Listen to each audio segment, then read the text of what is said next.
एक दफा का जिक्र है कि एक जंगल में एक खरगोश और एक कछुआ रहते थे।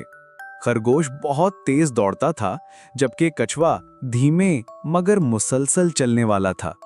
एक दिन खरगोश ने कछुए का मजाक उड़ाते हुए कहा, अरे कछुए भाई, तुम इतने धीमे हो, तुमसे तो मैं दौड़ में हमेशा जीत जाऊंगा। कछुआ मुस्कुराया और बोला, हो सकता है, लेकिन क्यों ना एक दौड़ का मुकाबला किया जाए।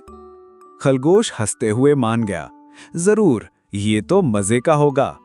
अगले दिन दौड़ का इंतजाम हुआ। जंगल के तमाम जानवर इकट्ठे हुए, तय पाया कि जो पहले दरख्त तक पहुंचेगा वही जीतेगा। दौड़ शुरू हुई।